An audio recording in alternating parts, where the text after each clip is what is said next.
You're listening to Polymatic.media, episode 91 for May 2022.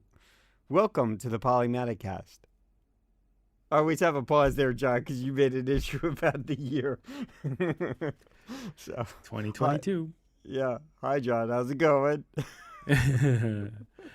Okay, we'll get to that in a minute, but Mm-hmm. yeah, it's been an interesting month Mm-hmm. as always. It's always an interesting month. Well, we just started this month, so we're Yeah, it's only. also a good thing that we're recording. Well, didn't we record like at the beginning of April last year, last month as well? No, we had a. For one of them, we had a delay. It's just weird because, like, it's one of those things where Colin Luke's shows come in every 2 weeks, and there was a period of time where I had not listened or kept up with listening to the shows, and then I had this queue of 6 shows that I hadn't listened to, and they're like, they come out every 2 weeks, and I get to this feeling where I'm like, I'm just going through the routine of life, and all of a sudden it's like, oh, I got a reminder. Colin Luke, oh, hey, there's an email from Colin Luke. It'll like with their show to be published. And it was just one of those things where life was happening and 2 weeks was going by pretty fast. Yeah. And I don't know. It's just, I know we started this year, but, when I'm trying to recall, like in my brain about timing, it just, everything feels mushed together So lately. last month we recorded on the 3rd, so we were Right, pretty early in the month, and then I right. took like 2 weeks Okay, maybe that's to what it get it was. But there get was it edited. then one where we were like, maybe it was the end of March. We were like almost April, and then we recorded, shortly after. Yep. So yeah, Yep. Yep. time Yep. as a concept. It's not that I'm losing my mind. It's There is no just that time.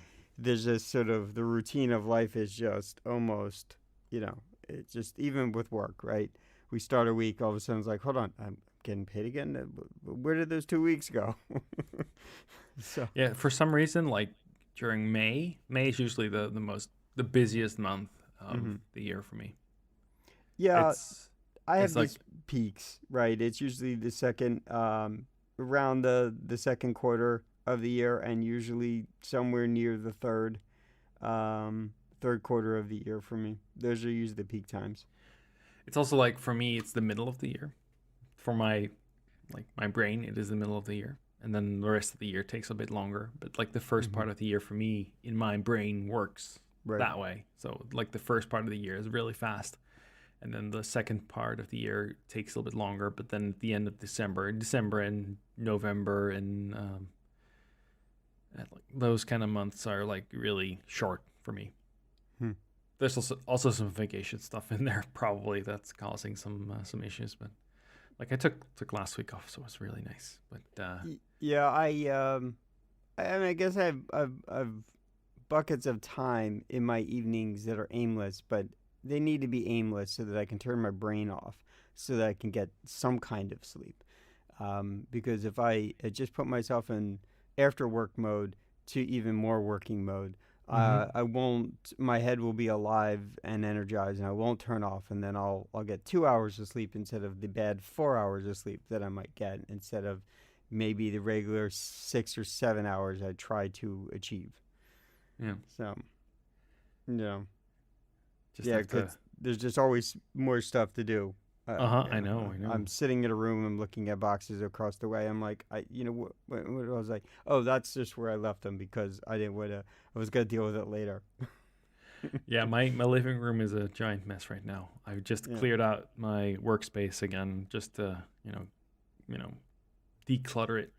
Mm-hmm. I moved some stuff around from some furniture, so now I have a cabinet in my little office where I put like books and reference material and stuff for Mm-hmm. like our work. I was And having the thought that I should go over like a container store and get a bunch of totes. And at the very least, what I can do is in small ways, I could pack things up yeah, into said totes, even if that's clothes or whatever it is, and that will, one, kind of handle my cleanup. Two, at least let me decide if I'm tossing it or, like clothes, there's a place I can put stuff in garbage bags and put it into this big, huge bin. Um, those things exist. They used to be closer to the house. They exist a little farther away now, but I just need to kind with the of shortener hoodie in it. um, no, I mean something like that I might keep. But there's a ton of like Wasn't AUSA shirts that I have that I don't go to on my USA. I have zero need for them. They're good shirts, but like I'm just gonna get rid of them, right? There are like old clothes though they might have like a hole or something in it because of wear, like 20 years or something finally has holes in it. Um, the cloth itself, what they do is, at least here in the U.S., they grind that stuff up. If they yeah. can't just immediately goodwill it and sell it directly, let it sit on a shelf, they take the material, they grind it up, and they make felt out of it. Yep. Yeah. So they recapture, they recycle for the most part. It depends on how much, like, the coloring and stuff like that that they can deal with. So, Well, or they use it to make insulation. okay. Yeah. Yeah. So there's ways for you to recycle that stuff, even though it's like, oh, but no one doesn't want my socks anymore. They have holes in them. Well, they don't care about the fact that they're not going to resell your socks. What they're going to do is they're going to put them through a washer. They're going to bleach them. Then they're going to grind up the material and then they're going to repurpose it. Yeah. So That's a good goal for that yeah, stuff and if that's it's like old. an easy one. That does not require like getting a shovel out and just moving lots of crap. Like it's just take your bag and move that shit from the floor from the closet into right. Like what am I doing with it? I don't know. It just hangs in my closet. So you're prepping for your eventual move.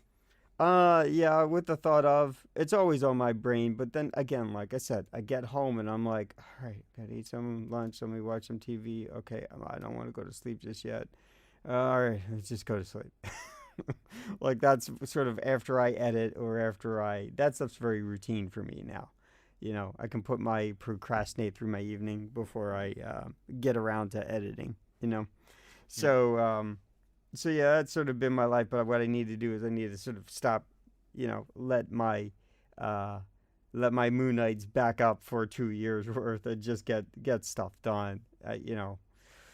Time is precious. So I guess that was your segue. So I on Thursday looked at. Okay, so there was a set of houses about 20 miles away from here where I'm sitting, uh, and they were probably of the ones that I saw looked like they had the good neighborhood community, new construction, better use of space, pretty good use of space actually. Where the master bedroom was big, the walk-in closet was like a tiny little room of its own.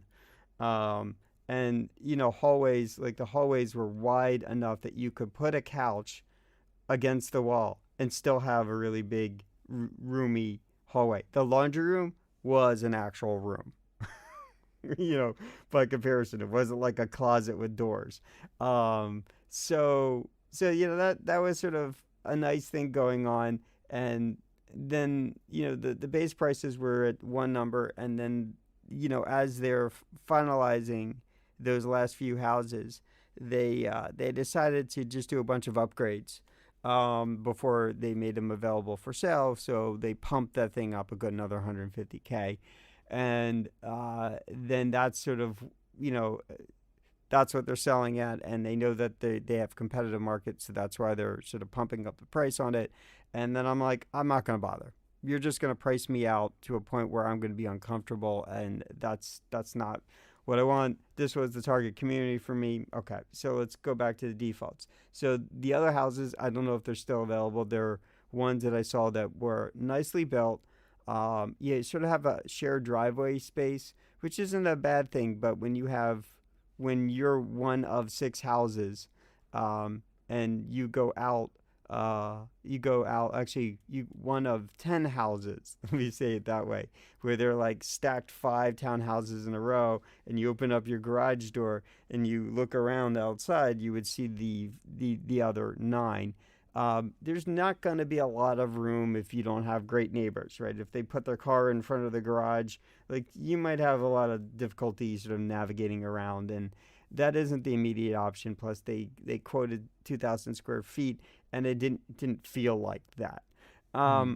so they weren't bad options, and if I had a default there, I'd say yes if they're still open. But around the corner, turns out same builder, different real estate agents.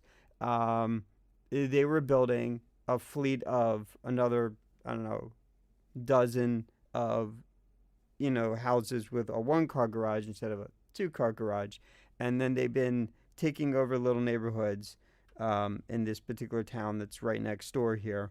Uh, and they've been sort of taking out plots, a couple houses, and building like three nice larger houses. So I saw one where they're still framing it up. They have the shell. They haven't. They're doing the walls. They're putting the stairs in, that kind of stuff. And there's an ample amount of room. And we're not looking at 19 and some change square footage. We're looking at like 2,500. Plus, that does not include if you basically take care of the basement if you finish the basement. So I looked at the place and I'm like, okay, the pricing seems more appropriate. The only kind of key thing is the two-car garage would be detached from the house, which really isn't a big deal, but I wanted to make sure I could get 50 amps run out to it so that I can, put the wall connector in, right? So Mm. those are the things that I kind of went through. I saw this on Thursday, and the big kind of real issue here is not on pre-approvals, but pre-approvals where you have to do a rate lock, or if you could get a rate lock. Most lenders will give you 4 months, and that's it. And if they're still building the house, it's not going to be done until mid to late October, which just doesn't work out, right? So, and here in the U.S., rates are going up. So I needed to talk to somebody about a rate lock-in. So I did. I talked to them on Friday. And the result of that will be that today, probably after this, I'm going to go ahead and I'm going to fill out their sort of pre-approval, make sure that all the numbers work out, see what all the particular parameters are with their options to see if this makes sense. And if that is, then I can get the 6 month rate lock in. Hopefully, again, I got to see what the rates have already gone up. The two pre approvals I did were easily a percentage and a half lower, a few months ago. So, yeah, I got to go through the circus act of crazy. And if it all turns out, it sounds like this is very doable, and this fits, sort of knocks off all the things that I'm interested in. My upgrades are going to be real minor, right? I might ask for something else, right? Which is, let's not do a gas stove. Let's do an induction stove. And if they say we can't do that, then as soon as I get the house, then what do? First thing I do, go buy an induction stove and have someone, seal off the gas for the gas stove and put the Yeah. induction stove in. So, though I think with an induction stove, it's not one single unit. Usually, it's usually built into the countertop. So, it's stuff like that. They haven't put a countertop together yet. So that's sort of where they are. So this might be, if everything sort of works out in the favor of where I want it to be, I should be able to work it out. So this space has 3 floors plus an unfinished basement, and I think that's a thing to do later. Um, And the third floor is it's an attic. it's like a big loft space, right, in place of the attic. Yeah, you sort of at the final edges of the house, you have little like attic space, but as a big walk-in closet, and it's ample amount of room. It's not as big as the basement, um, but I'd say it's like half the open space of the basement at least. That's the open space there. So that's Mm. plenty of room to turn into the podcast room. There is no windows at that top floor though, so I don't know where he, how that sorts out. That's gonna be a Um, sweaty place. right. But also, as it is today, it's not like I'm going to go back to having 5 people to 8 people sitting here. Um, that's clear that not everyone's going to want to do that. So, there's nothing for me taking over one of the bedrooms, right, to make it my office slash, podcast recording space. There's nothing wrong with doing that. Um, so yeah, so I don't know. It has all sort of it has places for me to exist in a way that's reasonable, beyond reasonable, and the pricing is good. Um, so I'm gonna work on that. That's the latest. Um, yeah, Lots and lots of yeah. They don't make it. They just don't make it easy for you to. I mean, they do. If you have good credit score, you have good the generals on everything. Um, the process can be simple, but you just gotta have a lot of money sitting around for this kind of purpose. You know. And so I got to find a balance of how I make it as easy for myself as possible. I'm going to I'm going to meet the minimum amount. Um, and I want to see how far I can exceed over it because they have these transfer costs and these closing costs and escrows and all kinds of stuff they have to do, which is like another 21K. Um, wow. so if I come in with a 15, but then how do you deal with the extra 21K? So maybe I just do 10%. Maybe what happens is by the time I get to closing, I come up with the difference so that I can, with the guy that I was talking with Friday, he's like, yeah, if you decide that, you're going to put 15 down and you want to do 10 instead, we can adjust it. If you want to, so obviously the flip works in my favor, right? If I do 10 now and then I come up with an extra 10, 15,000, maybe I just want to do the 15, maybe I want to do the full 20, right? And it's little things like that. You just got to look at the numbers, calculate everything out, look at the investment schedules. So, So I had some things with my house. I had a um they my mortgage was gonna go from like the 10-year lock in. I was gonna mm-hmm. move it over to like another 20. Mm-hmm. So I made an agreement. I had it at 1.5%, which is pretty nice. 1.5% interest, and it would start like in May. So I got that confirmed, and an email saying, "Hey, not an email, like a letter. So we'll get you that new interest rate, blah blah. But what if the interest rates change in the meantime, right? So basically they said, well, it just stays at this rate. That's what we agreed on, so that's what we're gonna do on the 1st of May. So I get another letter from them. So it went from 1.5%, right? What they said in Mm-hmm. the first agreement. Now they're at 2.6%. I'm like, huh? Huh? How is this possible? So I have to go call them on Monday and shout at them for a little while. Mm-hmm. Well, so if the agreement signed, is it a Yes, contract? from Okay. like through their website because I use their interface, and I got a letter saying, "Hey, we confirm hereby that this is the This case." is the agreement. Okay. Yeah. Yeah. So, and they said on that letter, uh, basically, what if it changes? Um, any change of up or down doesn't have any impact on what we agree on here. So I just have to go call them on Monday. Say, hey, mother, Right. you Yeah. messed up. I used to get this stuff from sometimes they're like I think of an insurance company which I don't have anymore. There was an insurance company for I used to have for auto stuff and I would just sort of pay the policy. It'd be done.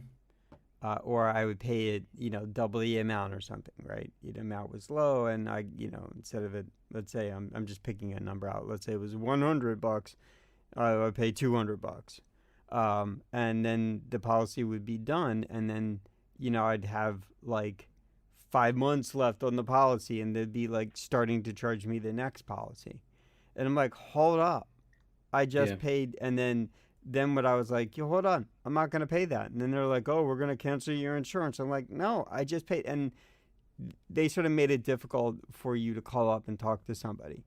Uh, and it almost seems like by design, right? The smartest will do stuff like that by design. They intentionally have poor customer service because they want to take your money, they don't want to give it back, or they don't, they just want to keep taking it. So at that Oh, time, you oh, could I'm walk sure into an there's some. office and you could talk to people, and that is kind of what I would do. But I just learned my lesson that that I got them to say, "Hold on, I already paid the policy. I don't want to start a new policy." And like, "Oh, we'll fix that."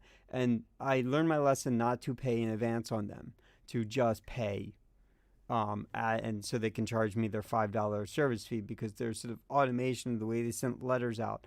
They created lots of confusion, and then they would do the whoopsie. We overcharged you, so that's our fault. We won't do that again. Um, and the couple times where I had a company like that who got in trouble for that, they would ship me. I would take like 6 years, but they'd ship me a check. Oh yeah, that thing we screwed up on. We realized 2 years ago. So here's a check for the difference. And I'm like, you assholes, right? And it's because they have sort of an automation system, and also there's probably a few individuals that know this is a problem and they don't want to fix it because they benefit from not fixing it. So, Yeah, uh, they're messing up. But yeah, I'm gonna go call them tomorrow. right. Their It's just automation probably sent you out that letter. Right. no. Well, the first letter is fine. The second Right. letter is Yeah. not It's fine. the second letter is a disclosure. No, but I also checked my bank, and in the Mm. bank it also says like 2.6%. I'm like, Oh, well, then they what the really hell are you did talking screw up. about? This is not Yeah. correct. This is not great. Yeah. Okay. They're sneaky little. Yeah. Yeah, I'll just get angry at them on Monday. So yeah, and I turned 40 yesterday, so that was I was fun. gonna say I was sure I could say you beat angry old mad. Angry old man yells at cloud, yells at bank. Yes, it back. Yeah, yeah. I went into a local retail store. They call them Best Buys. I was at a kill sometime. I was nearby something, so I walked in and I'm like, okay, I think I'm gonna need a washer and dryer and a refrigerator. I'm like, what's the pricing on this? So I walked in and I looked around at everything to get an idea what sort of a max budget would be in my brain to make sure that like in my head I'm planning that I keep that kind of money around just for what those costs would be. And I walked up to the sort of the guy and I said, okay. And I already have an opinion on brands. I did a little research already. But I was like, okay, what are you selling that's most popular? And he pointed to a brand, and I said, okay, so what's the feature set that they care about the most? And he's like, oh well, the builders want the cheapest thing possible. Anyone who's replacing it, they don't really care. And all the kids want just all the fancy Wi-Fi and smart stuff, right? And so, it's just there was a reason I was going off on the tangent, but it's like just this matter of perspective on things. So, and do you care about that stuff? You're likely have that thought in the back of your head, is like, let me see if I can find the model that I could open crack the thing open, find the serial port, put an Arduino board on it. Oh. Yeah, I had to buy a new washing machine recently. It was picking one out and then having it delivered and stuff, and taking the old Yeah. one away again. That's a Never had to bit of a buy hassle. washer and dryer because when I moved in that first house, the one that you saw, um, the previous owner just sort of like, I could buy it from her for like $50 a pop, like $100, and so like we did that. And then when I got here, they already had some stuff. The fridge, I bought one fridge because you know the first house didn't have one, and I needed to buy one, so I bought this sort of mini small one, which I dragged in as the second fridge in the kitchen upstairs, which we do use. So. Hmm. Anyway, so 40, and I'm gonna get glasses on Monday, so that's gonna be fun.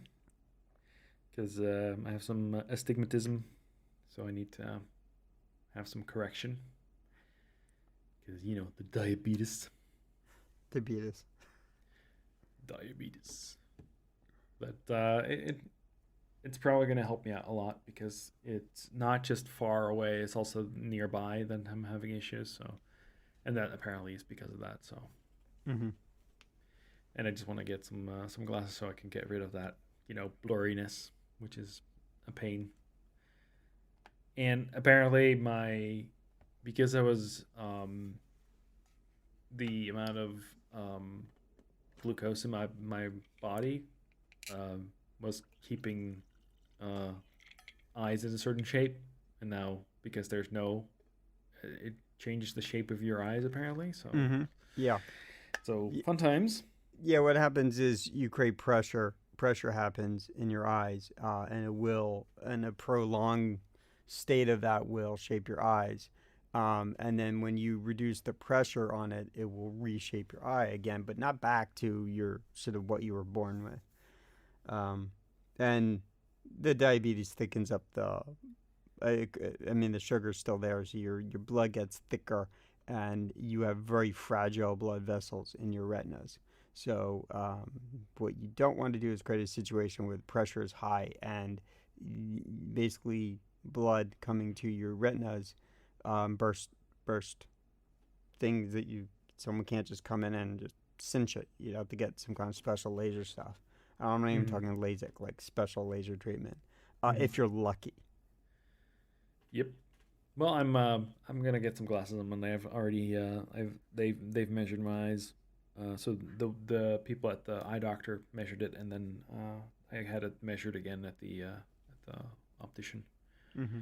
They were like, yeah. So it's a little bit different from what the doctor said, but we do this all day long. So this is better. Okay, because they weren't going for precision at the eye doctor, but like they were just like having a general look at the retina and stuff. So that was what they were looking Mm-hmm. for. I have those scans done a lot, because vision was one of those things that was the big indicator for me. Mm-hmm. And the two primary people that I have my general, and then I have a retina specialist. Um, and just one patient said something to me one day that made me sort of look up who my doctors were in terms of the atmosphere of their industry. Um, One of them, my retina specialist, created. He's like one of a few doctors that created a treatment that is used worldwide, Yeah. to solve these kind of problems. So I don't know something about Philly, but there's something about Philadelphia and eye industry is right here. A lot of that High stuff amount was of invented diabetes. right here. High amount of diabetes in that area, perhaps. No, no, it's just something about they have this hospital that specialized called the Wills Eye Institute, and all of the doctors that want to specialize in this space, they come to Philadelphia. They might live in Hmm. Jersey or whatever, but they come to Philadelphia, and then they have practices outside of all over the place in the area. So like the Kramer Institute, Dr. Kramer was one of the people that created LASIK, and the Kramer Institute sits in King of Prussia, right there near Hmm. the mall.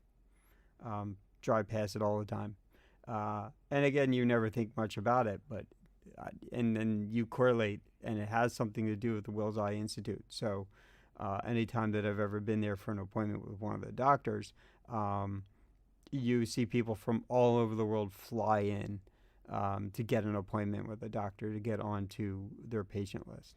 So, Okay. Well, yeah, I'm old.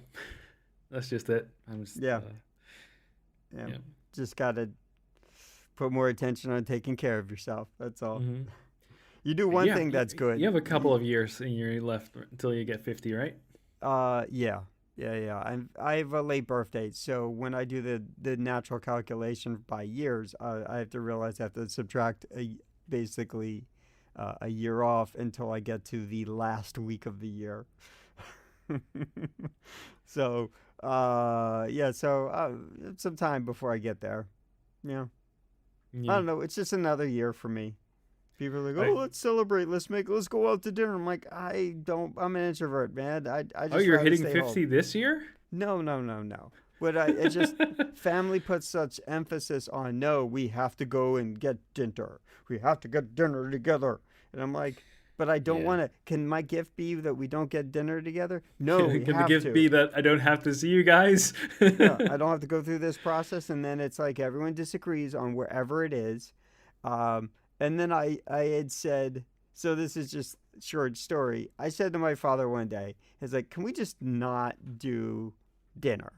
And he's like, "Not at all." And I'm like, again, going through this like every freaking year, not at all. And he's like, "Why?" I said, "Okay." So I was like, I got honest. I said, "It's the birthday grump club." They get grumpy about everywhere we go. We go where somewhere fancy. They're like, oh, I've been here before. That other place is better. Then we go to some place they don't like and they just don't like it. And they find all kinds of reasons. They're like the Yeah. birthday grunt club. I said, so here's what we do. He's like, well, we can go wherever you want. I said, okay, here's the test. Why don't we do this? Why don't we go somewhere that just you and I, for me, you and I will go, that the grump club won't like, and that I would like, even if it's not fancy. And he's like, okay, we can do that. And then he's like, but I'll tell them. And I'm like, well, don't tell them. Just tell them it's just you and I. And then eventually I have to compromise to the two. He was going to tell them. And then we thought, okay, they won't be interested. And then they were on board for it. And they did enjoy themselves, but it's not their kind of restaurant. And I'm just like, okay. So then this last year I went and I chose a place that I know is very compatible with one of the two of those individuals um, of the Grum Club. And I like the place too. So I was like, okay, let's go there. And they were like, oh, we were so happy that that was your choice. And I'm just like, it's really, it doesn't become, let's sell, yes, they buy dinner, but it isn't about that. It's like, let's celebrate your birthday our way. And I just like, it's total BS. Yeah. I'd rather just not do it at all. It's not even being an old man grumpy thing. It's just like Mm-hmm. you put so much emphasis on making it difficult that it's not fun for me. So I need I to. would just prefer not to do it at all. I need to You know, get you one of those mugs with Abe Simpson on it with like the yellow cloud. the streets were paved with gold. Yeah. Ipa, Ipa. Yeah. Yeah. So yeah. So there was that. I wanted to get the Oculus Quest 2, Mm-hmm. but because of the eye stuff, I was like, okay, I'll hold off on that before I buy something and then suddenly I have an eye problem and I can't really use it that Well, well. so the big thing is you don't want to create more eye strain for yourself No, because no, no. then That's why I'm like, yeah. yeah. Yeah, so anything where you can kind of alleviate that, that's good. The other thing is, I'm a glasses wearer. Now, as it is, I see really precisely without my glasses, so I only wear them when I'm like going to drive or when I need So, to see some distance. That's so a what I feet heard is away. that it's possible to get the astigmatism fixed with LASIK. Mm-hmm. So at some point I might want to do that, but like not right now. Like maybe 10 years or something like that. Oh, I'll well, use the glasses for a while. It's fine. no. So what I would do is, Um, don't do it right away. Let your body adjust a little bit. So give it like a year, then go ahead and get LASIX. Oh no, I'm Um, not gonna get LASIK for another 10 years. I'm fine with using glasses. It's fine. well, where I was getting with this is that as a glasses wearer, one of the things that I learned for something I watched my father do, and no one told him. He just sort of did this on his own, and I started to agree with it. Um, he would take his glasses off so that he would let his eyes naturally sort of work. Yeah. And when you start to use a tool that does all the work for you, you start to atrophy. Yeah, that's In that, mostly. yeah. I think that's mostly with like reading glasses. That's an issue. Mm-hmm. But for like the reason because the correction on like the normal like far seeing issue like that there's like 0.25 or something like that. It's like really it's like within the lowest options for the for that. But like the astigmatism does have an issue. So that is what the glasses are correcting, not the I can't see that far, because as soon as like I have that correction, I can clearly read the signs. And I had so I went to that the optician, and we're like, yeah, this and this and this. Oh, you don't really need that much of a, you know, correction on the distance site, but you do need the astigmatism correction. That's the problem. It's because it doesn't get to your retina focused. The focal point is not correct. So yeah, I'm gonna look into that. I got two pairs of glasses, sunglasses and normal glasses, Mm-hmm.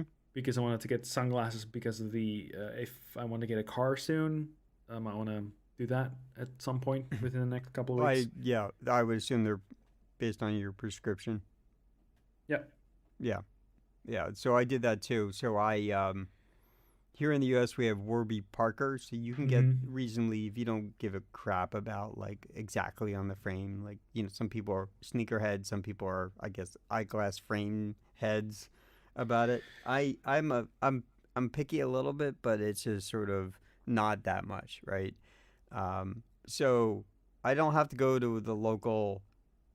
Here we make Oh, glasses and we overcharge you, yeah, but I six had to hundred get a and seven measurement, percent. so that was easiest to just go there. My parents go there too, and it's like, okay, I'll just Got go it. with that. Yeah. So in my case, is once I have the prescription, I can just go online. And Warby Parker, you have to use your webcam. They do some pupil Distance, yeah, distance. Yeah, they have a way yeah, of but they also checking. measure that for the like at the dock and at the Sure, but they confirm it based yeah, on yeah, yeah, what but they the did that yeah. at the optician as well. Yeah, and so based on that, I would use Warby Parker, and I would just get instead of using the lens crafters or now I guess Yeah, Vision Works. Um, so I have my old prescription, which is still pretty good. And if I'm sitting at the computer and I just want to, like, I'm 4 or 5 feet away from the screen, and I just because I want to lean back, I'll put them on every once in a while if I have a need to. But otherwise, I'm good. I don't need them. Um, and then I have one that are in my jacket always, sunglasses and normal prescription, and then in the car I got those are the older ones, and then mm-hmm. when I had the adjusted new prescription, I just leave that in the car. So again, prescriptions on glasses, totally different glasses, frames that is, and then I got uh, the ones that adjust with the light, Oh, okay, that the seems like a bad plan. expressions or something like that. Mm-hmm. Again, they leave them in the car, so there's just sort of this free thing where I can just walk out without my jacket, just me and my phone and my wallet, and get in the car and a pair of glasses right there. Yeah, Yeah, I want and to get. I want to look into these blue light filter glasses. mm-hmm.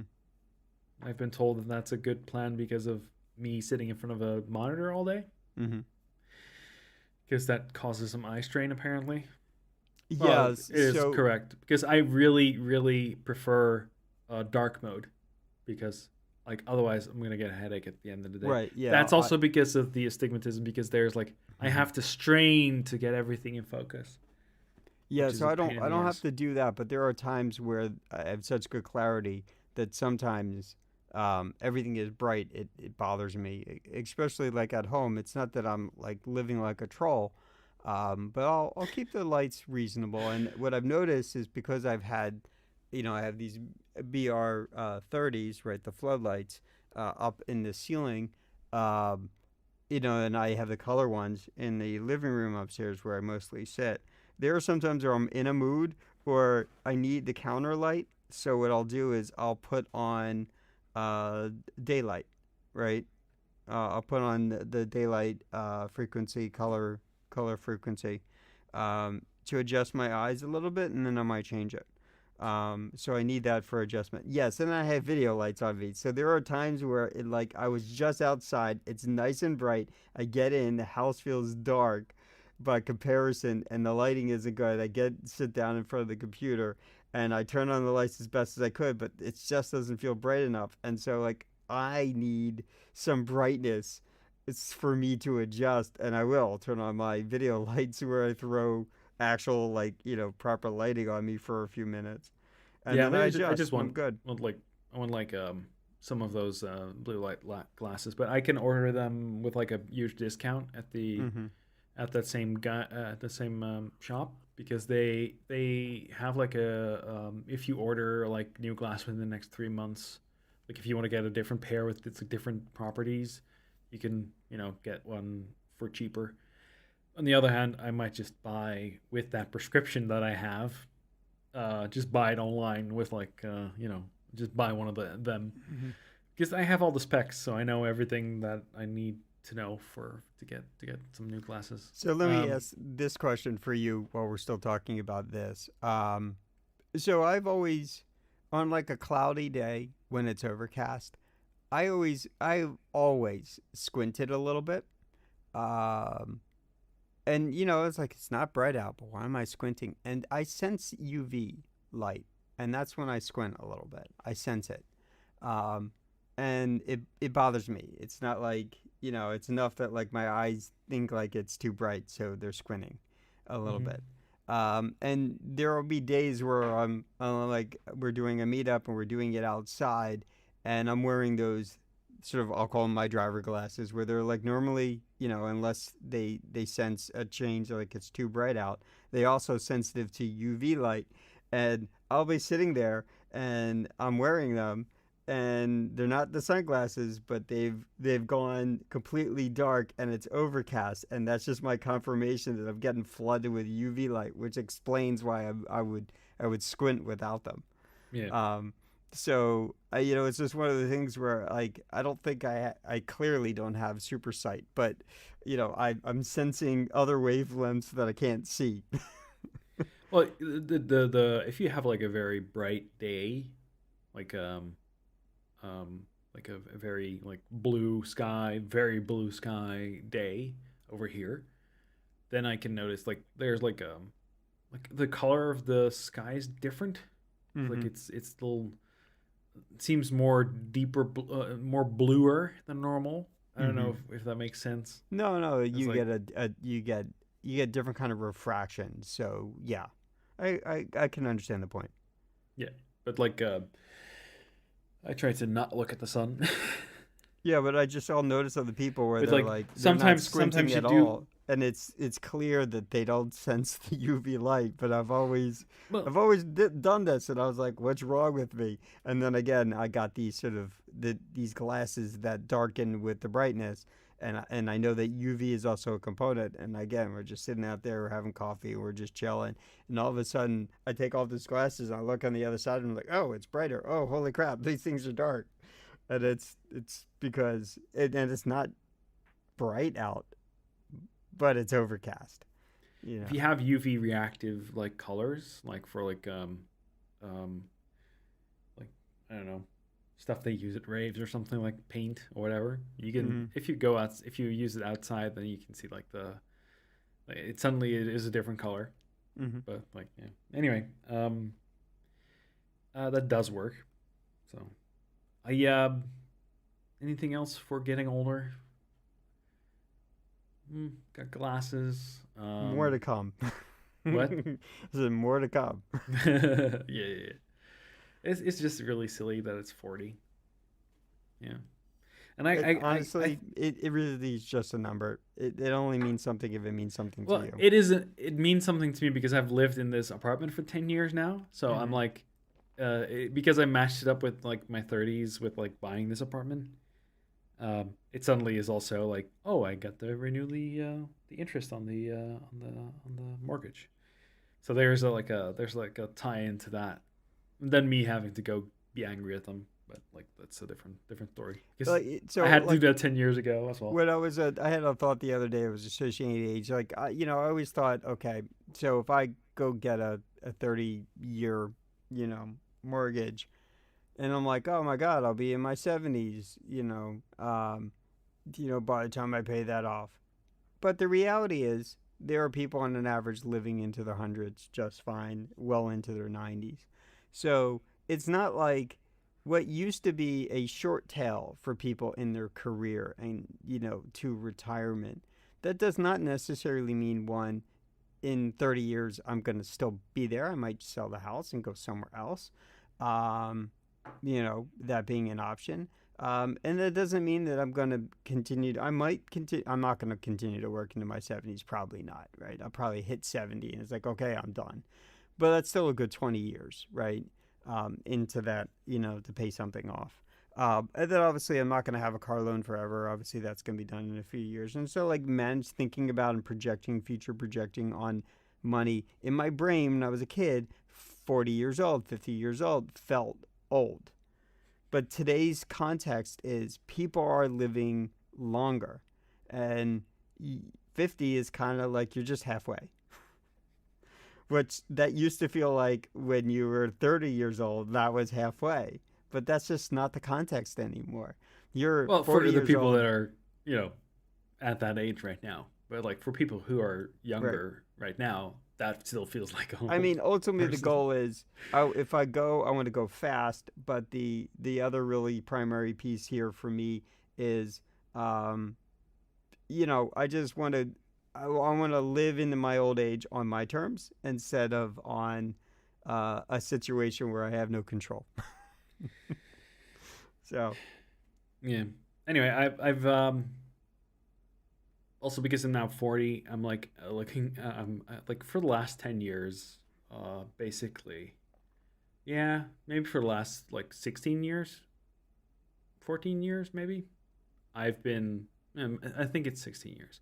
But like I've been working a lot, like working all the time and like hmm not taking a break. And like the more I'm thinking about it, I'm like, oh yeah, I need to go and do something else. I need to go and go make a change. And I think that 40 years is like also a good point for me to do that.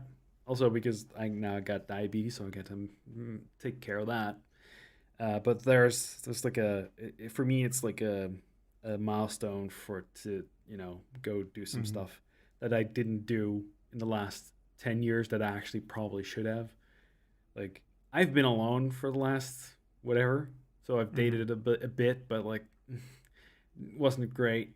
I was like people don't really match up with what they say they are, and it hmm doesn't really. or they're not being forthcoming or honest with themselves, and they Yeah, certainly aren't being that with other people. Um, I never really did dating app stuff, but you look and yeah, then you I've see I've been these looking people into that look what like. what is a good one for somebody with my age. I'm like, Mhm. okay, so what is a good one? I don't think so it, there's a good answer for that because everyone has a oh, they're all very. trying to They to all to have. mess with you. They all have sort of a target goal. One observation I would make is there were these women that look like they have all their stuff together. They look like they're keeping, they're taking care of themselves. They're staying fit, and then you see that that it's the conversation where, oh, got it, the clear read on this person is they have trouble with commitment, right? And they can't.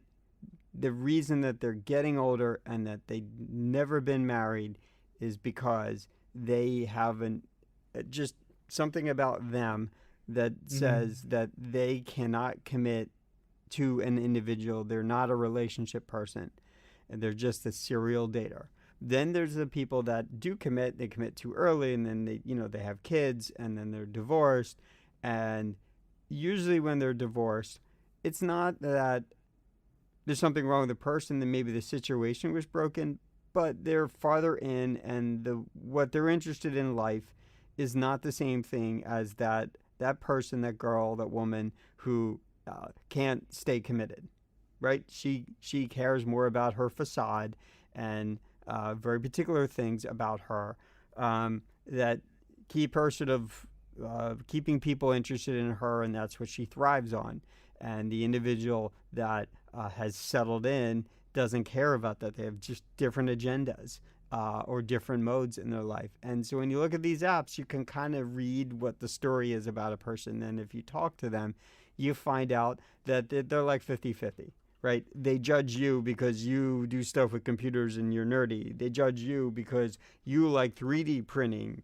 And I'm like, people and personalities is just the conundrum. And those who are looking, those who are probably the best fit for you, we're just not looking. That's it. I see this on TikTok all the time that are like, we're all the blah blah blah guys. Well, I'm not a person to go to like a bar or something like that. That's Right, yeah, completely right. not That's me. exactly Like it. There's just this one. Um, there was this again. It's just the trend is gone now, but there there was needs to be a dating app for introverted people right. who So don't care about bars and other stuff, who are exactly perfectly fine sitting in a room right. all Yeah. day by So themselves. there was this one TikTok video that I thought was brilliant. And basically, I think it was Penny Bottle. He was like the one who did this. Um, there was this girl who they have this thing in TikTok called Duet. So what you can do is you can kind of video respond and you can see both of you Mm-hmm. together. And this is where people do those sort of someone starts out with a guitar riff and then someone adds drums and then someone duets that duet and then adds piano and then a singer comes in. So anyhow, in this Wasn't that scenario, wasn't isn't that something that like came from like that video app you were making like an app for or something like that? no, I don't think so. Didn't you I'm like trying to make a vid? recall. I created something along. Oh, there were video replies, but I wasn't putting Yeah, both yeah. of us on the same thing. You weren't Mm-hmm. getting like a picture in picture or side by side. No, Um, it's similar. right. So anyhow, going back to the point is there was just like one video where there's this girl in her 20s. She's reasonably attractive. She's clearly a person that goes to bars. All this comes out apparent in ways she should have talks. Everything is very clear. And she's like, "Where are all the guys? All I meet are these. All I meet are guys who want to hook up." And she's leaning over, and of course she's showing off her chest. Like it's everything about this is clearly showing the intent of what she's doing. She's framing herself a certain way to get the attention, right? And so she's like, "Where are all the guys?" And then someone duet is like, "Friend zone." And that was the video. And then someone duetted that, and there's another guy who was watching it along, and everyone sounded until last like the guy's in the friend zone. She's like, and she's whining and complaining, the original video poster, and everyone's like, we're in the friend zone. And it just this goes on for like the remaining like 30 seconds of the end of the video Mm. before they cut it off. And then more guys duetted this and duetted this and duetted this. So you have this tiny little grid where there's this echo synchronization where everyone is saying at the same time, we're in the friend zone.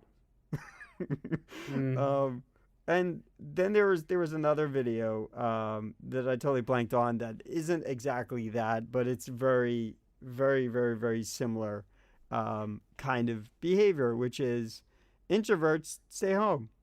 Where all of the nice, friendly guys that won't, don't just want to hook up, we're in the friend zone, and we're not looking. We're not in a bar. It's not our thing.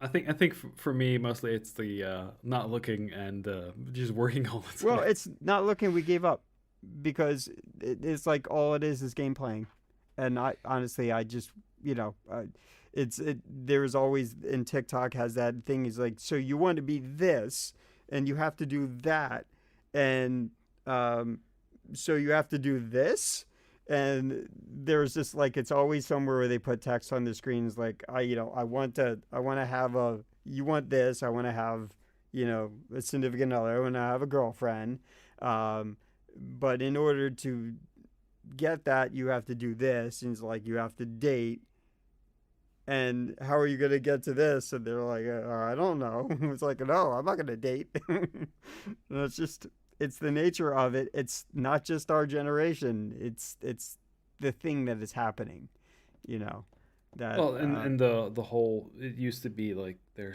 used to be like more of a drive to get people to go to bars and stuff like that, mm-hmm. and like the entertainment was there, Yep and I now the entertainment is at home, yeah watching YouTube and other places. I don't smoke. I don't drink. I'm not interested in being around people who smoke and drink.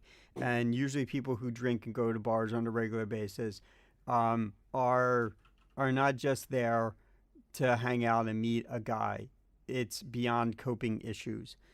They're looking to escape, and I'm not looking for people that have no good grasp or control on themselves. In that way, I don't look for people that escape stress and anxiety through those spaces.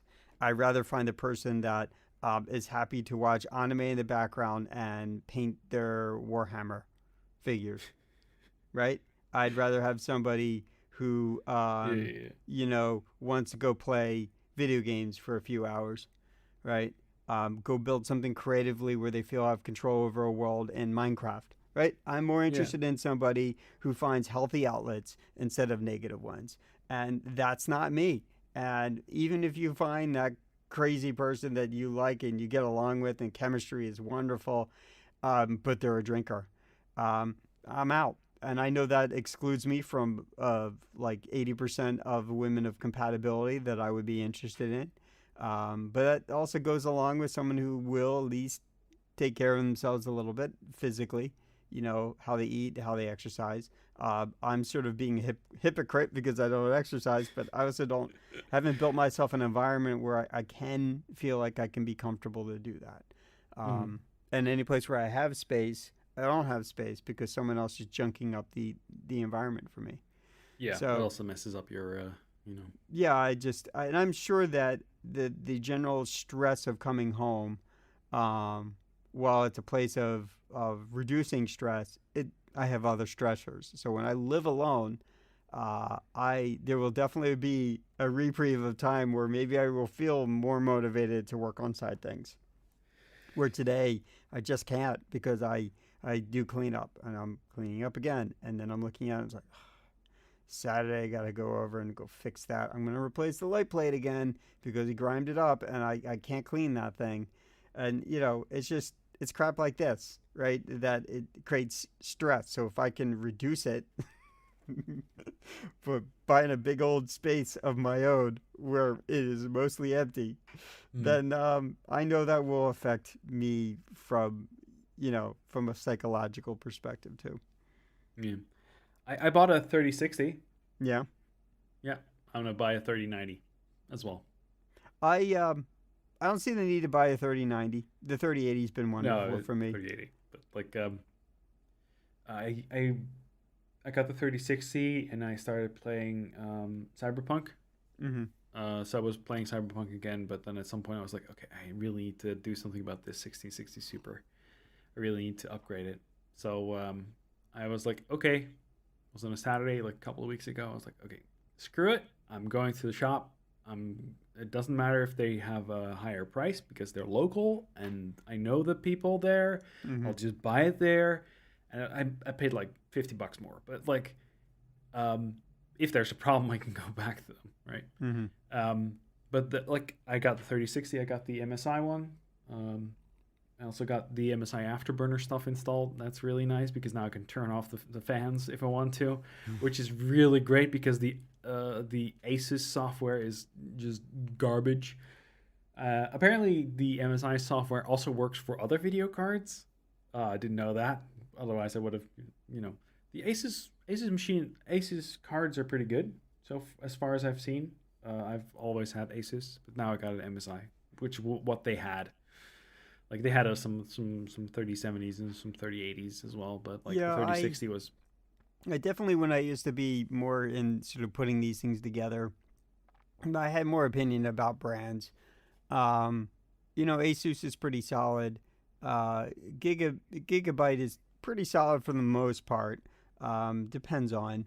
Um, but one of the things, way, way, way back when I was in the other house, one of the things I wanted is I wanted a beastie motherboard, and so this wasn't they put processors multi cores on a chip that just didn't exist. I think somewhere around the same time they had hyperthreading, but it wasn't really fleshed out. So what I did is I got myself a workstation board, a tie-in workstation board, K7 I think, and I basically bought multiple processors, right? And that's how I ran my board, and that's when I had much more particular strong formed opinion about what burnt me in the past and stuff Yeah, like yeah. that. But now, I mean, for the most part, Asus is pretty solid. Gigabit is pretty solid. Gigabyte, sorry. Um, I have 2 gigabyte motherboards now. mm-hmm, I have an Asus. I had an Asus motherboard, but the problem is that it didn't work well with my memory because of my memory. It was just more. It couldn't do XMP because as soon as I started turn on XMP, it was just not boot. Not able to get in a boot loop and stop working fine. So what I did is I got an upgrade kit last year for that machine, which is now my artwork machine behind me. And then I basically just stuck the thing is, both machines now have a 5800X. Both machines have G-Skill memory, same type. Both machines have water cooling. Both machines have they have Noctua fans. Yeah, basically they're the same machine. The only difference is the video card. So the video card in the other machine is also now that's still an Asus, but it's a 1660 Super. Yeah, and then this machine is a 3060.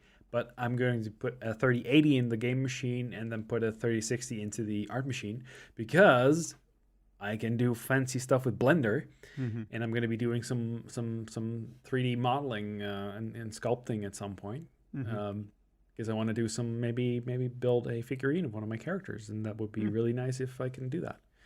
So that's why I want to get a 3060, because then I have some more graphics juice to actually do it, and perhaps even stick like 2 video cards in there to do one do the video encoding on for streaming, and one to do so I might use the 1660 Super, but like only use it for like for video encoding.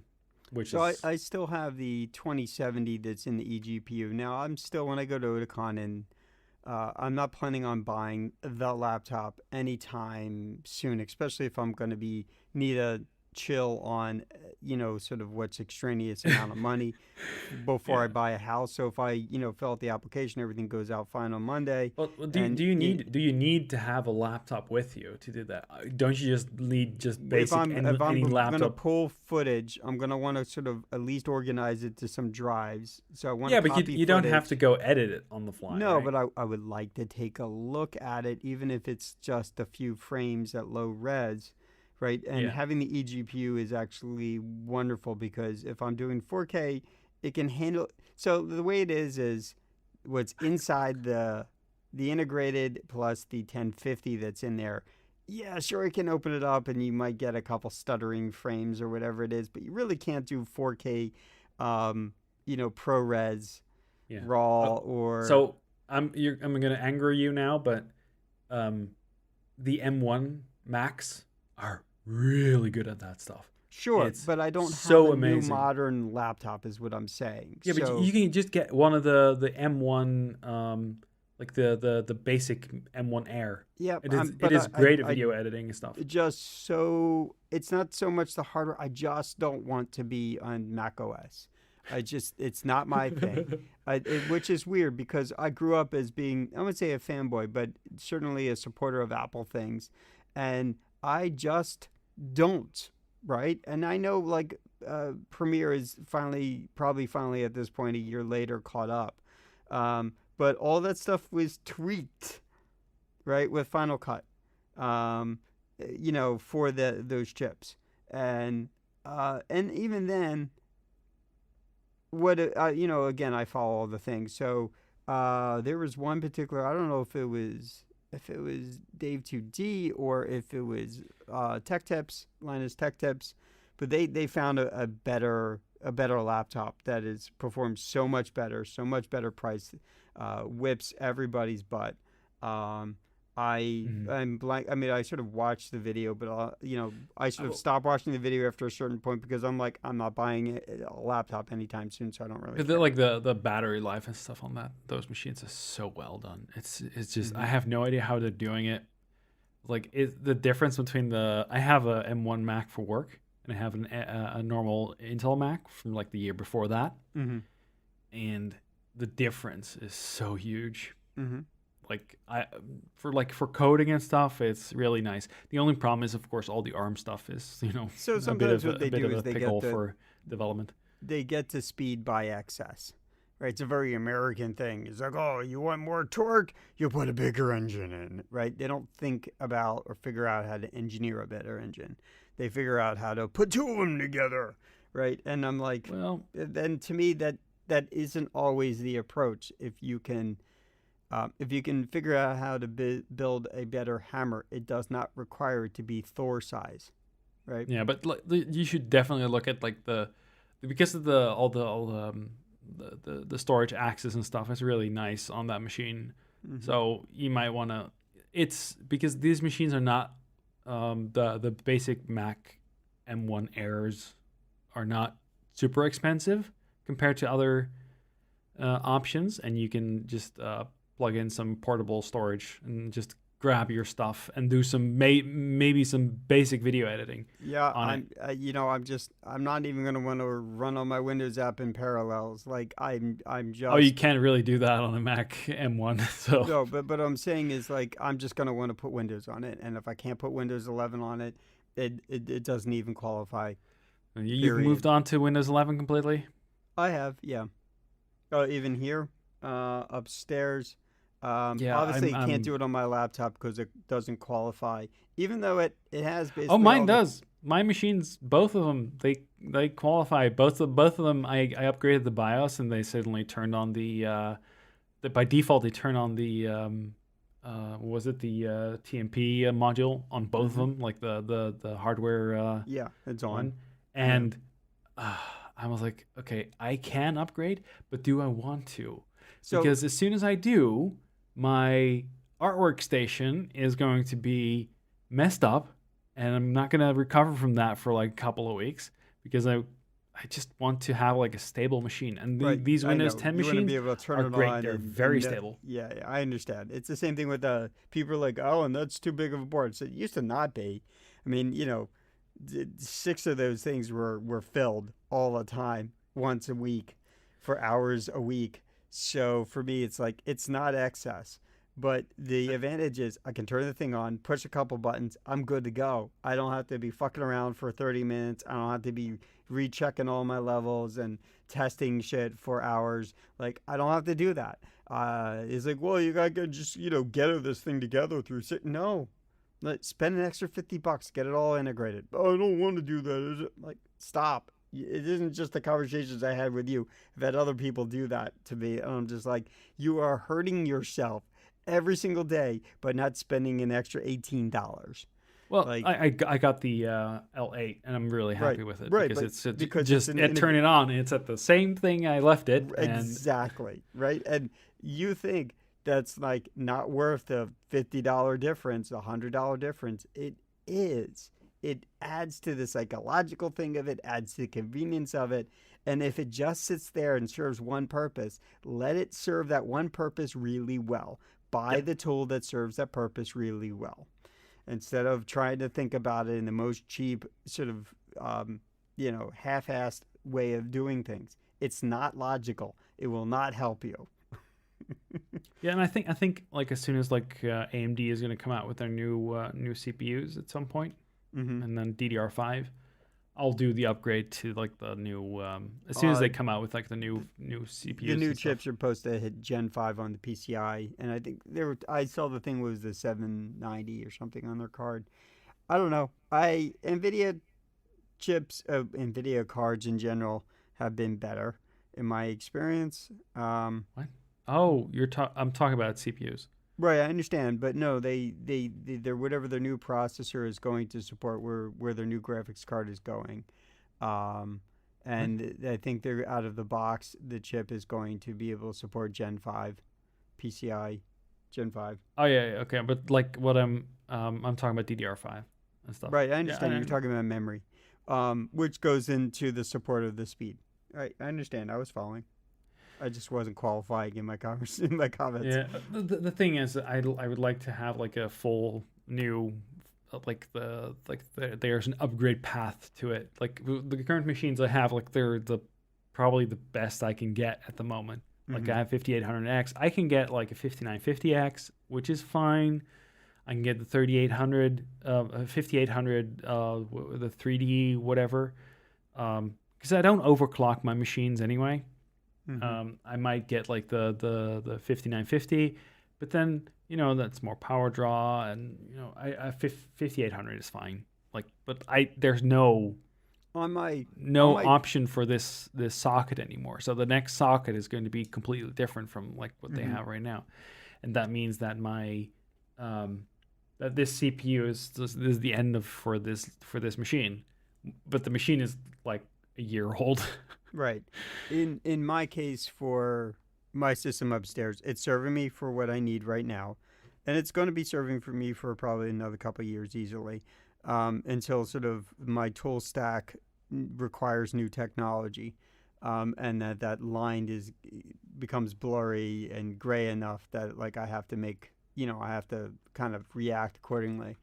Um, so that being said, I'm always been a big fan of repurposing my gear, right? So I have it in the back of my head that I was likely to, have a house, and one of my tinkering things is I'll put Home Assistant.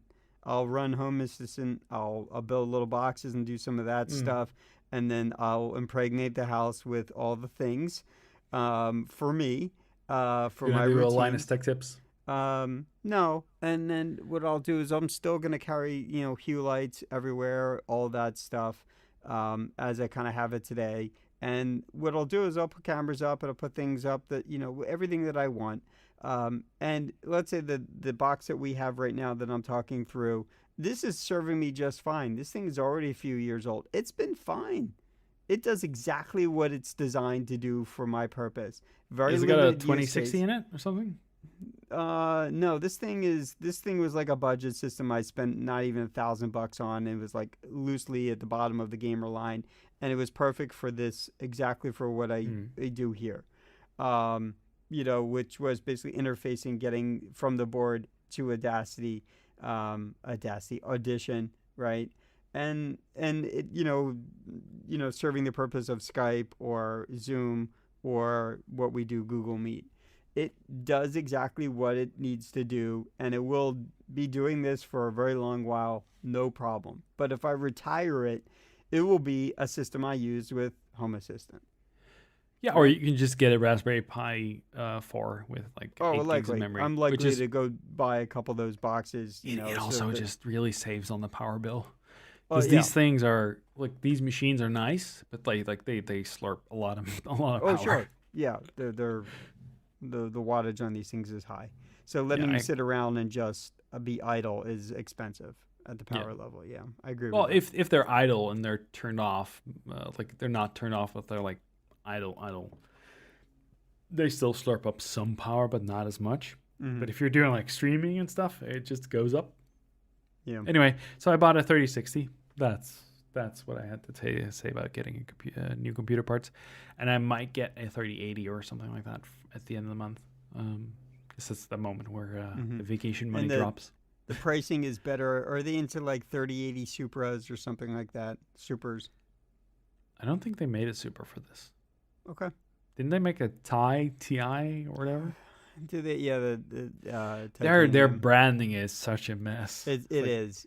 nobody They know knows what what. any of this stuff Yeah, means. yeah. The Oh, TI is stands it for Ti or is it titanium. Ti? Oh, I always No, heard it as TI. that's I the whole look at it thing. as TI, even though they have a lowercase I on it. It's It's the short whole for thing. titanium. It's supposed to be the periodic element Ti, titanium. So I always hear it as Ti. I guess it's just because that's what Linus and Tech Tips say. They say Ti, and I just hear it that way, and it's in my brain that way. Hmm. Um, Anyway, yeah.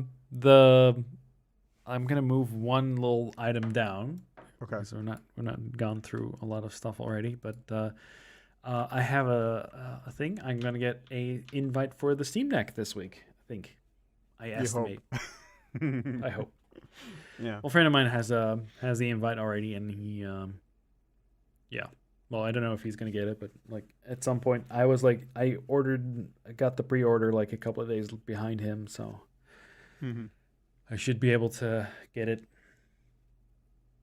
So, yeah, I reserved some money for it, so I'm like, yeah, I'm good. I'll buy it, and if I don't like it, I can always sell it. So Right. I Yeah. There's really always. like the Steam. I like the concept of the Steam Deck, and they have like options for like gaming on like for example, Cyberpunk has a setting in their presets like Steam Deck now, so Oh, that's that's good. really wonderful.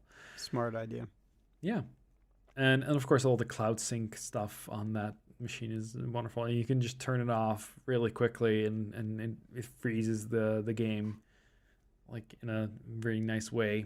not just that game, of course, but like it's really good at like preserving energy, and like it's kind of uh, feels bad because I got a machine for like for gaming, and then I'm buying a Switch handheld thing while I don't really go outside anyway. So it's like, do I need it?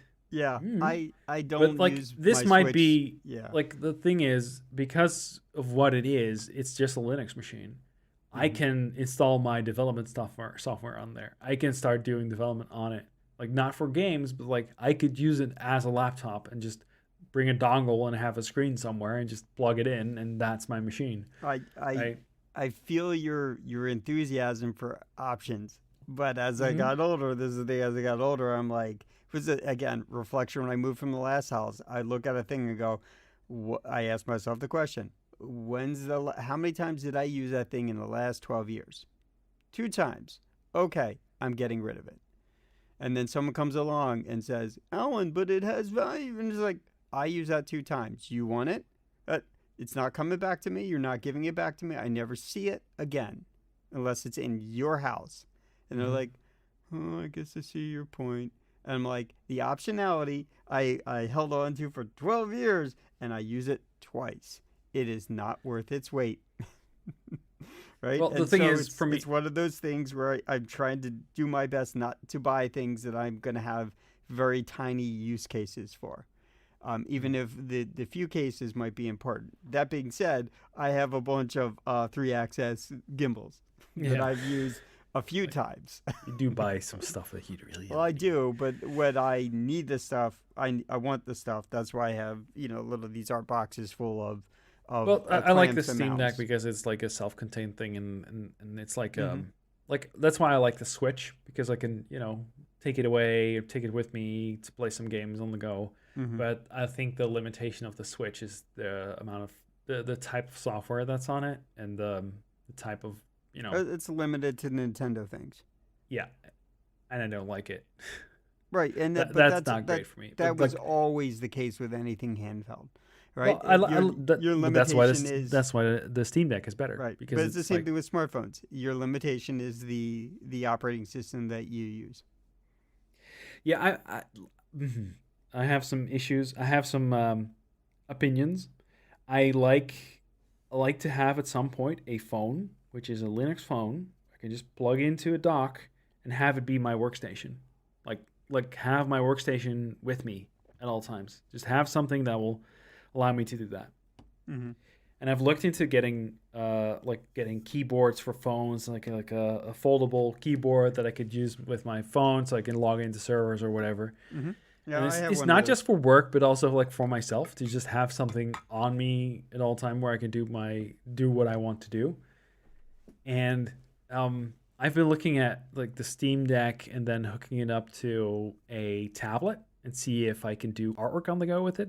Mm-hmm. That would be really nice. But like, yeah, I don't know. It's The possibilities are there, and yeah, if you don't have an immediate use case for it, that's usually where my limit goes in my yeah. brain is like, go buy a house. Once I have an environment, I know I'm going to want to buy a ton of little kitchen things that I've sort of been bookmarking on a list of stuff. But again, I got to go back and I got to ask myself questions, which is, okay, that would be neat. How many times do I feel strongly about that I'm going to use it? Because Or I don't want to buy a big house and then junk it up.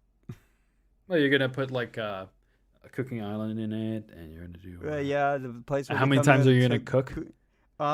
probably a lot more. The only reason that shuts me down of cooking more often here is because I do that, then I get caught cooking, and then he gets a little thought in his idea, oh, I can cook too. And then he leaves nothing but messes for me, or he takes my kitchenware and he uses it, and he thinks he has full reign and access to my kitchenware, and then all of a sudden it's burnt up or it's gunked up or it's gross, and then I'm spending 30 minutes degunking something, right? Or he's burned through or he screwed up the toaster again. Yeah. It's just like I don't want to buy nice things and put them in, organize them nicely and keep them clean because I can't. It just like he's like, oh, you can do it, I can do it, and that's that problem where I've learned the hard way too many times. So if I do it, I'm sneaky about it. To that Okay. point, I have hidden. I bought a nice um, pan, just or pot basically to boil stuff in, and I hid it way back deep in the thing, and he hasn't. It took him years to find it, and then he used it a couple times, and I pulled it out, and it wasn't clean, and it was like, what the hell is it? And I yelled at him. It's like, I don't want you to be using my stuff. Don't use my stuff. And then the other day, a couple weeks ago, I made some pasta, and I got in there, and it was moist, and it was gross inside, and I was just like, what are you doing, man? Like, it doesn't matter. He now knows where it is. I have no place to hide stuff. The point is, I shouldn't be. I shouldn't have to be doing this, right? Yeah. It should be a reasonable situation. This isn't my motivator. It's not just the driver. It's just one of many reasons I need my own space that I control the environment. In the same respect, I'd be responsible for everything, but that isn't the point. I have that capacity. I just have never been given a good, solid opportunity to control that space.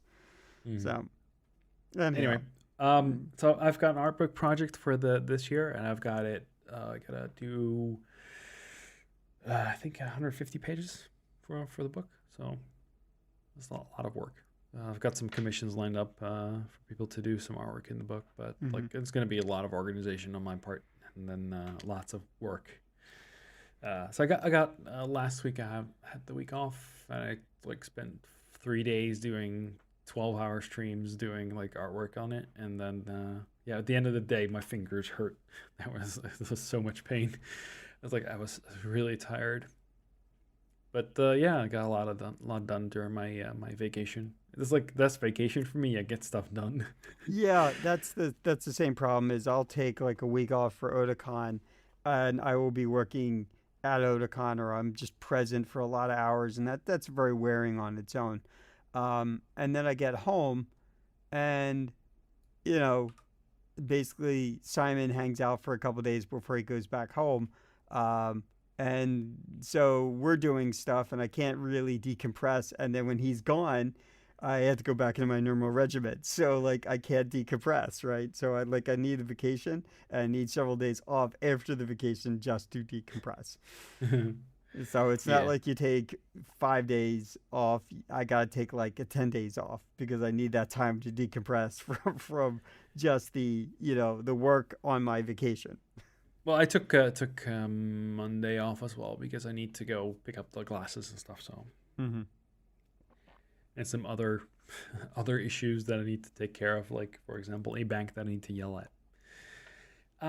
We got one, I think two more things on the list. We wanted to talk a little bit about Picard or recent Star Treks. You have some issues with that? Okay, so I like Picard for its own thing, but it doesn't enter into the normal um, world of the kind of stuff that you normally like about Star Trek, or at least from my perspective. And yes, they're doing a bunch of things that seem kind of unnecessary. Like, Seven and she always annoys me, the crazy number two officer. What's her name? Uh, Somewhere was Raffi. the huh? Raffi. Rafi. Yeah, I always kind of found her annoying as a character. She creates tension and aggression in moments that seem to be kind of unnecessary, and then she's useful, right? And so that like whatever. I just wouldn't want to deal with that personality in real life. So I can't imagine why I would want to invest in that energy, you know, during a 1 hour thing.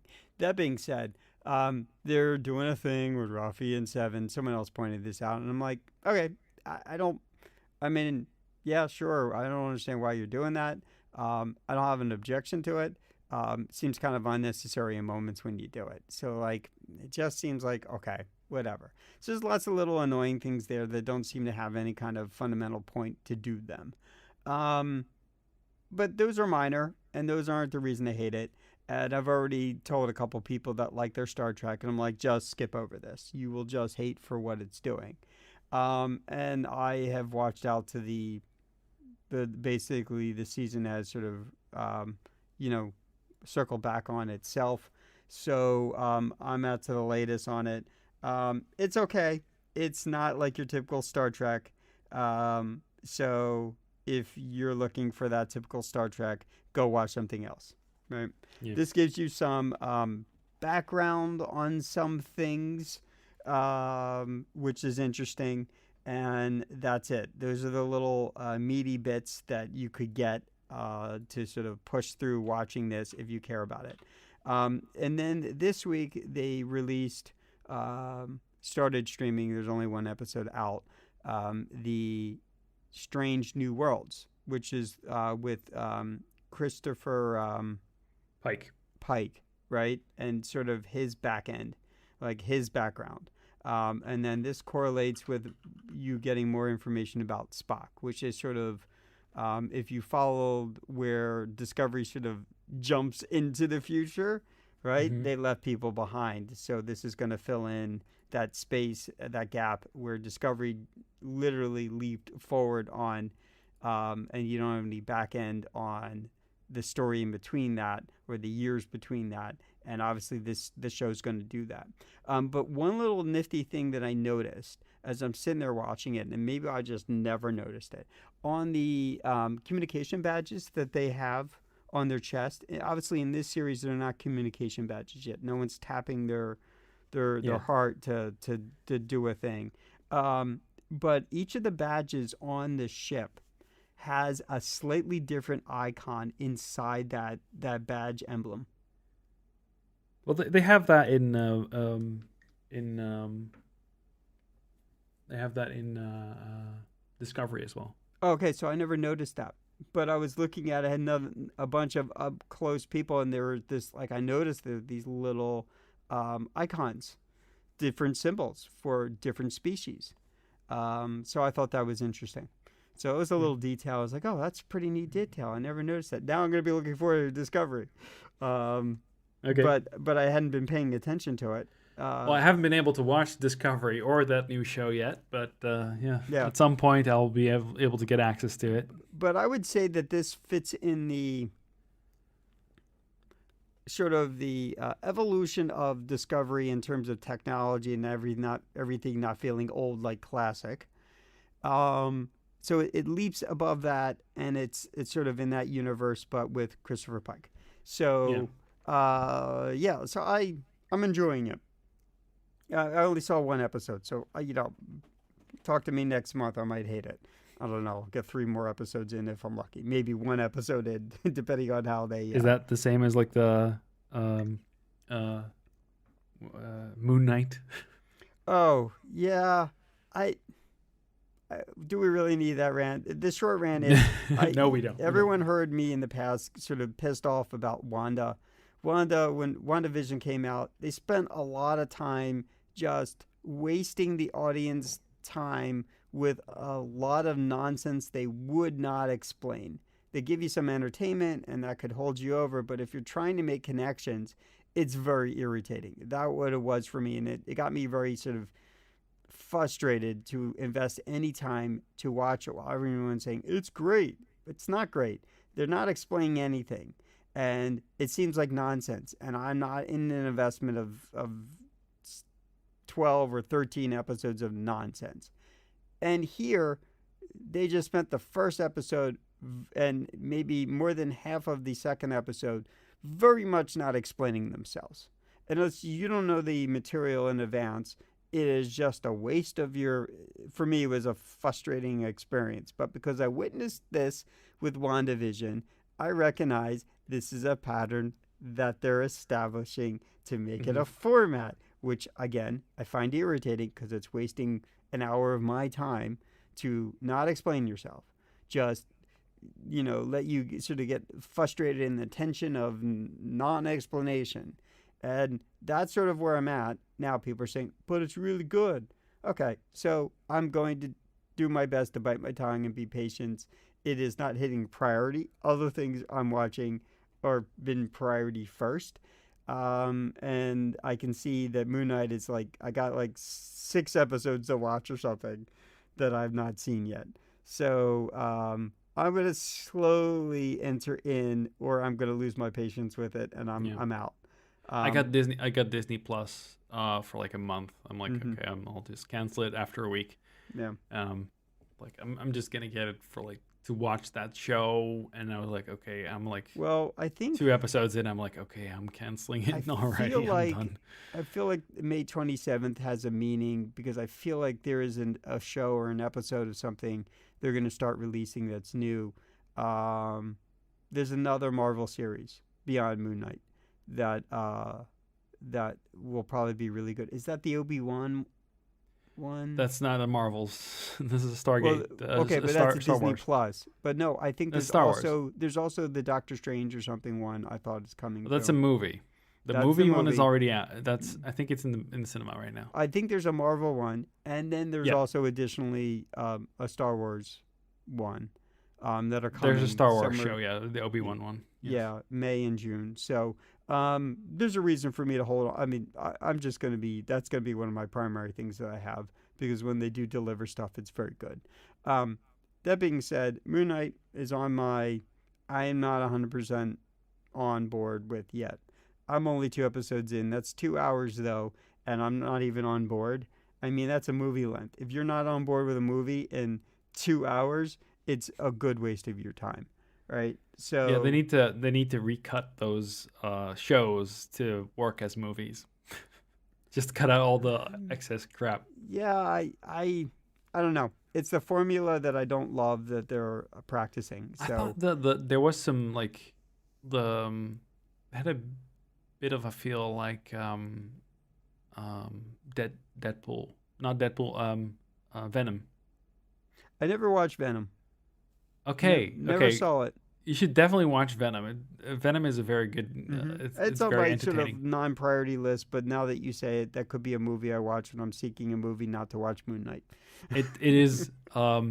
There's some real snark between hmm like the problem with the Sony movies is that they try to do the cataclysmic battles and that kind of crap and like to up their game all the time and like try to be, you know, it's not great compared to what Marvel itself is doing. hmm They try to not, well, although Infinity War, um, there's they do it better. Let's just say that. And Venom was really good in the um, I take it who Venom is in the Spider-Verse stuff. I have some idea. Okay, so But Venom is a symbiote. It lands on Earth and then it infects somebody. And in this case, it infected Eddie Brock, which is like a character from the Spider-Man universe. And Venom is a very he basically tries to influence Eddie to do stuff, and like the first time he speaks, it's like Eddie, and Eddie Brock freaks out because who doesn't freak out if suddenly there's a voice in your head. So it was a very very funny movie to me, but Mhm. like the ending is still the if you see the movie you'll understand why Yeah, it but is the character has why some I say this. integration in some of the future stuff because they've made some sort of sneak peeks or something, or he'll have some integration in some of the future There's TV the shows. cataclysmic battle, and Yeah. then there's an ending. So the cataclysmic battle is usually where they end the movie. They did stick the landing on this part. At the end of the movie, after the cataclysmic battle, there is a good ending. So I'm like, yeah, this is good. This was done hmm well. So, Um, but Bryce, like who the is battle itself is like complete nonsense.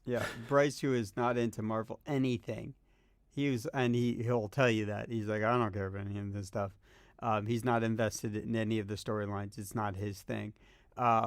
He's like, I do recall him saying, yeah, Venom was good, that he Yeah. enjoyed it. Yeah. I Um, also like the new Spider-Man movie. That was oh good. yeah, Far From No Way Home. No Way Home. Yeah. I bought it. I mean, I bought it. That's how I watched it. It was very good. Mm-hmm. Yeah, I mean, I watched the Ghostbusters Afterlife. That was good. I have the movie Free Free Guy. Guy on the queue, so Yeah. at some point I need to go watch that. Mm-hmm. I also plan to go and get a subscription to HBO Max for a couple of weeks because I want to go see if see that that movie about the nuclear power plant in Ukraine. Um, what's Oh, it called? there's a okay. I didn't know there's Chernobyl. Chernobyl. Yeah, apparently it's There very was good. a movie years ago. Maybe I don't know. Blur of time. It could have been last year for all I know. I did watch a movie. I don't know if I watched it on HBO It was or a HBO show. Max was around. It's a mini series. I think it's But on HBO Max. yeah, then I think I watched Chernobyl already. Yeah, it was interesting to learn more about what Chernobyl was. Um, you know, and right, but it's sort of a period piece. It's a little dated. That the context of what you're going to be watching, but yeah, I thought it was good. It gave me context about Chernobyl that I didn't realize. Um, so yeah, I do recall that. There's a bunch of stuff that I've seen on. We've been doing. The thing is, I don't talk about them outside of just sort of watching them, um, unless I talk about them on OG podcast. And we've been doing the series, the season review stuff. So because of that, I'm not doing anything, sort of what's like in our what's hot stuff. And because we're not doing the what's hot stuff, I'm not sort of having I recently talked about it, so it's recently on mind. So I've watched a whole bunch of things on HBO Max recently that are really good, just like actual original series. You know, Yeah, I just want to watch like a couple of these. I think the isn't like the Game of Thrones stuff on there as well. Game of Thrones is good, but Yeah, but I know that's a the big ending time of that investment. already, And you gotta and I hate fantasy, so and you it's gotta wait. The advice with that is there is going to be, um, you can like characters, but don't get invested oh no because no I because completely I the already know statement what's is going to not the happen. spoiler, but it's the truth is everyone dies. That's it. So if you're attached to a particular person, just expect them to get killed off at some point.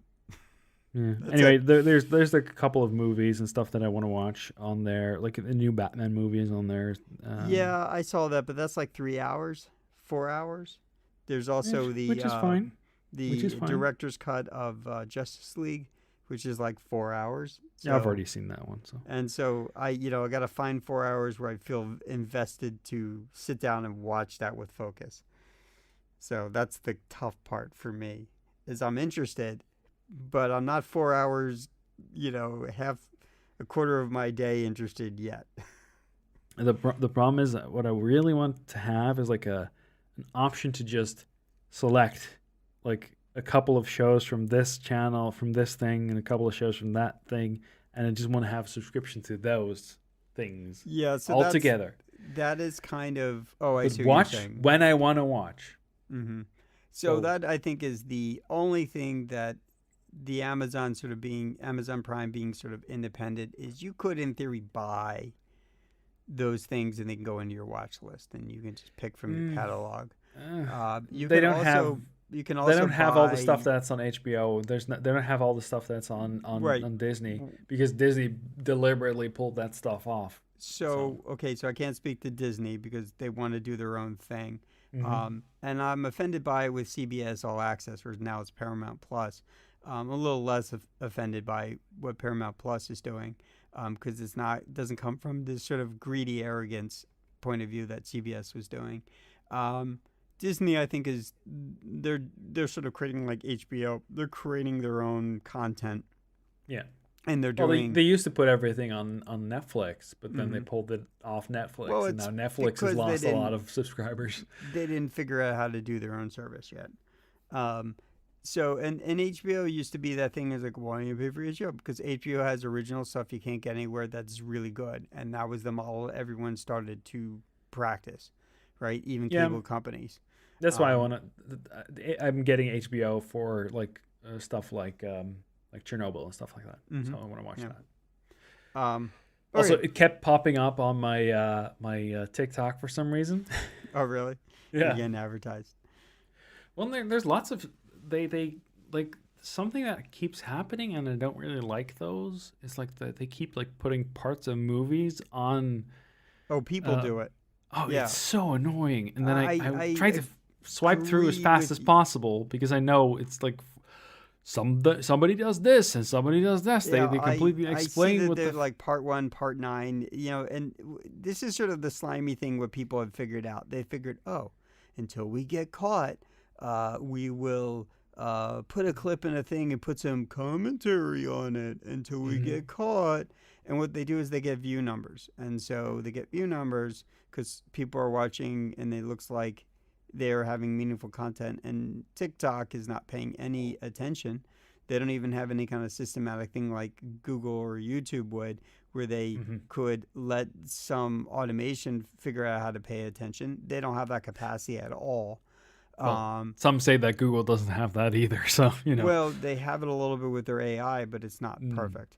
And also, their scale, YouTube scale, is significantly massive compared to TikTok's. And still, they still mess up the whole video experience. So if you buy a movie in Google Play, you'd think they'd be able to get it right because Oh, they I've have never done YouTube that. so under control. I've But like never done that. if you buy a Google Play movie, Yeah. the experience is horrible. Is it really? Yeah. Yeah, I You can't yes, really it's play it funny. in like a normal It's player. really funny. Google will nail some things and they will Uh-huh. test out some stuff and they lose patience because they don't think the data is there. And if you keep something around long enough, people will take it as standard fare like Netflix streaming, and then everyone will get on board. But it takes a while, and Google can't justify it because they have the analytics, so therefore they bail on things too fast. And then they just keep recreating some variations, and then they never really nail some stuff. But stuff, sometimes they nail it, and other times they just.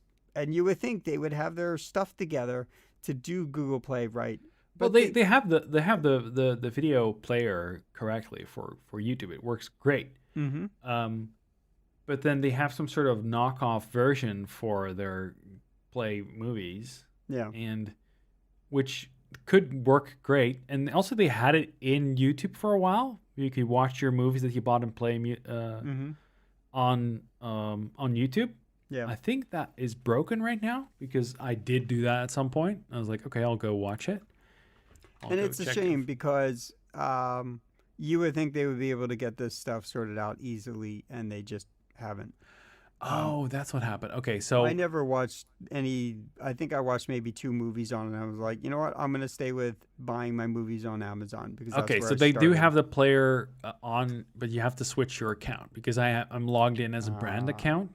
got For it. some reason, that got turned into a brand account. Ah, Wonderful. interesting. So my movies are now there, but I'm logged in as somebody. So Mm-hmm. could you maybe just look at that account instead of, that I can experience these movies on YouTube, which is a good player, a good experience. Like, but I don't have to switch accounts. Yeah. I Like, I they apparently they're brands or whatever.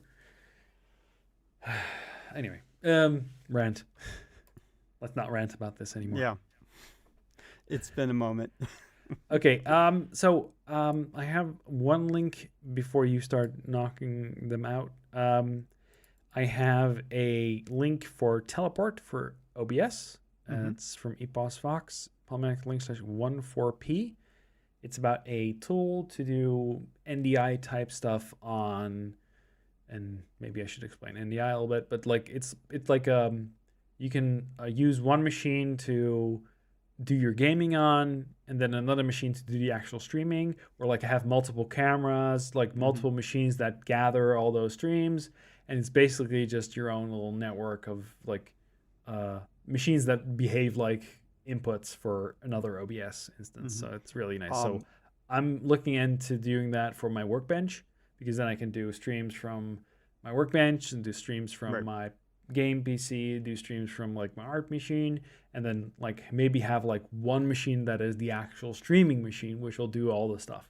Yeah. And So then New Tech makes hardware Was it TriCaster? I think that I don't Mm-hmm. know if that's still the naming and the branding anymore. They originally created the video toaster, and so they originally way back when they made hardware that would go into Amigos that was just amazing. And then eventually they had a kind of the Amigos were not you couldn't buy them anymore. And then they eventually created new tech hardware that would go into Windows systems. And so that's where people would be able to do. It was just sort of very specialized graphics hardware to do live real time stuff that we can now do things in the Black Magic gear and switchers and stuff like that, and kind of like what OBS does. But OBS does it from a point of perspective of software. That being said, new tech like Blackmagic Design um, builds broadcast industrial hardware, and so they came up with this protocol called NDI. And Mm-hmm. NDI could send high quality stream over a network. It does not have to be fiber optic. It could be over the internet. Typically, it stays within a LAN.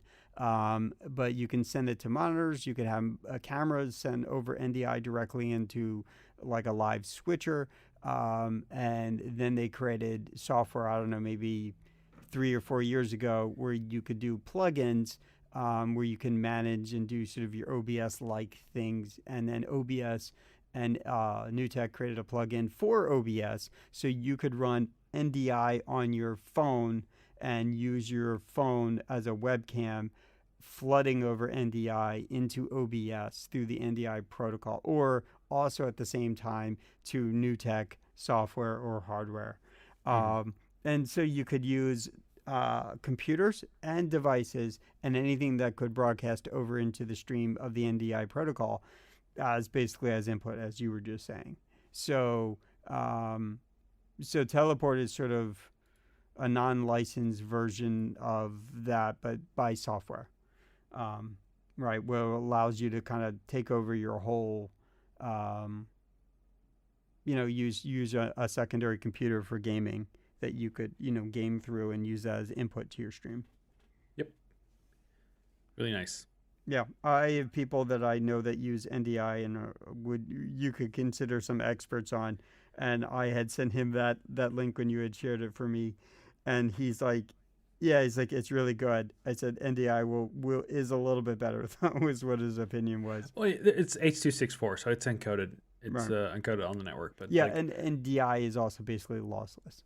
yeah, and that really swamps your network. So if you have Yeah. like a 1 gig Ethernet, that's gonna be Yeah, you have to have some real hardware for that. Again, yeah, it's not meant for like streamers and their PlayStation. It's meant for more than that, right? yeah, So, but it's still good technology to be able to couple and utilize, even if yep. you have someone roaming around live with their cell phone, right? Going over a mobile network, and you can have it send to an NDI and back to if you're at a conference, you want to be on the floor.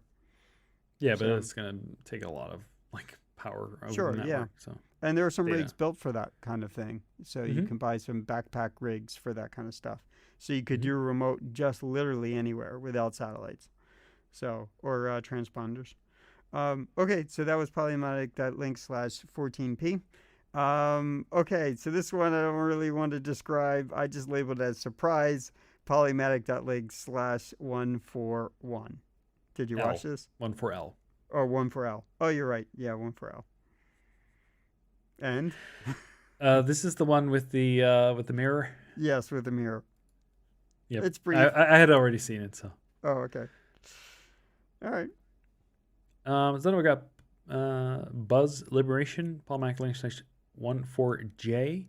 Some music. It's really good. Mm-hmm. She did wreck the microphone for a second, but yeah. Yeah. Okay, so this is really for you, John. But it looks like your brain is on all focused on your Steam Deck that you hope to get soon. Polymatic.link/14N. I just called it Switch accessory. I thought it was neat. It's not Yeah. something I would expect you to go 3D print, but No. I thought it was cute. Okay. Then I've got Simmel, Polymatic link /14K. It is You and I. Yeah. More music from Simmel. Yeah, Pretty good. they're very, very chill. Yep. Yeah. Which is Okay. usually the case. Yeah, and this one, it shouldn't make me laugh. It made me laugh. And on TikTok, when these things are brief and you let them loop, they just kept looping, and I just couldn't help find myself laughing. I'm labeling it. It was at that moment. Polymatic.link/14o. I feel bad, but I don't, because I they don't remember survived. what this was. The I cat, remember watching it. the Just I don't cat, remember what this was. the What? cat who was leaping.